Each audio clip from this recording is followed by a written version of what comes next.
Calendar for RRB recruitments అని చెప్పడం జరిగింది. మనకు 2 days బ్యాక్ రైల్వే మినిస్టర్ గారు మాట్లాడుతూ ఏ నోటిఫికేషన్ ఎప్పుడు వస్తుందని చెప్పడం జరిగింది. దాన్ని ఇప్పుడు మనకు అఫీషియల్ గా ఇవ్వడం జరిగింది.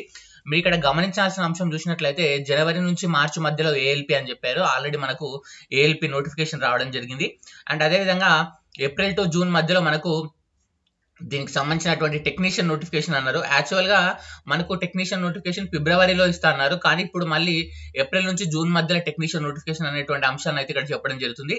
అండ్ అదేవిధంగా జూలై టు సెప్టెంబర్ మధ్యలో నాన్ టెక్నికల్ కేటగిరీకి సంబంధించినటువంటి డిగ్రీ పోస్టులు అండ్ నాన్ టెక్నికల్ ఎన్టీపీసీకి సంబంధించినటువంటి ఇంటర్ పోస్టులు, జూనియర్ ఇంజనీర్ పోస్టులు, అదేవిధంగా పారామెడికల్ పోస్టులు రావడం జరుగుతుందని అయితే చెప్పడం జరుగుతుంది.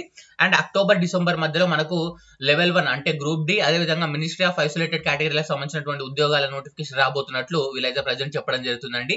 ఇది క్లియర్ గా మనకు అఫీషియల్ గా వచ్చినటువంటి అప్డేట్ నిన్న నైట్ రావడం జరిగింది 12 తర్వాత.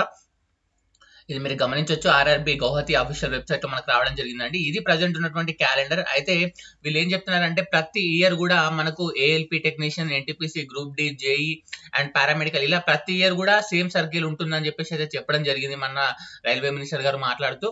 కాబట్టి ప్రజెంట్ ఉన్నటువంటి అప్డేట్ ప్రకారం మనకు నోటిఫికేషన్స్ అనేటువంటిది 1 by 1 రిలీజ్ అవ్వడం జరుగుతుంది. దానికి ఎగ్జామ్స్ కూడా 1 by 1 అవుతాయి అని చెప్పేసి అయితే చెప్పడం జరుగుతుంది. ఈ ప్రక్రియ మొత్తం మనకు ఒక్కొక్క నోటిఫికేషన్ కి ఆల్మోస్ట్ 6 నుంచి 8 months, కొన్ని నోటిఫికేషన్లకు అయితే 1 year దాకా పట్టే టైం ఉంది. కాబట్టి మనము ప్రిపరేషన్ అనేటువంటిది ఎక్కడ కూడా ఆపడానికి లేదు. సో కాబట్టి ఉన్న సిలబస్ ఏంటి అనేటువంటి అంశాలు మనం గమనించినట్లయితే ప్రతి దానికి మీ ఇక్కడ కనబడేటువంటి ప్రతి నోటిఫికేషన్ లో కూడా మ్యాథ్స్, రీజనింగ్, జిఎస్ అండ్ అనేటువంటివి కామన్ అన్నమాట. కాకపోతే అడిగే విధానంలో లెవెల్ తేడా ఉండడం జరుగుతుంది. సో వాటిని ఎలా ప్రిపేర్ కావాలి, ఏ ఎగ్జామ్ ప్యాటర్న్ ఎలా ఉంటుంది అనేటువంటి వీడియో నేను తొందరలోనే చేస్తాను. సో అంతకన్నా ముందుగా ఛానల్ సబ్స్క్రైబ్ చేసుకుని వాళ్ళు ఉంటే సబ్స్క్రైబ్ చేసుకోండి. అదేవిధంగా మన కమ్యూనిటీ ట్యాబ్ లోకి మీరు వెళ్ళినట్లయితే అక్కడ ప్రతిరోజు మీకు టెస్ట్ అనేటువంటిది నేను నిర్వహించడం జరుగుతుంది. రైల్వేకి సంబంధించినటువంటి ప్రీవియస్ క్వశ్చన్స్ తోటే నిర్వహిస్తున్నాను. అండ్ అదేవిధంగా మన వాట్సాప్ గ్రూప్ లో జాయిన్ అవ్వాలనుకుంటే కింద లింక్ ఉంటుంది, అక్కడ నుంచి కూడా మీరు మన వాట్సాప్ గ్రూప్, టెలిగ్రామ్ గ్రూప్ లో తప్పనిసరిగా జాయిన్ అవ్వండి. ఓకేనా? సో ఫ్రెండ్స్, ఇది ఈ వీడియోలో అప్డేట్.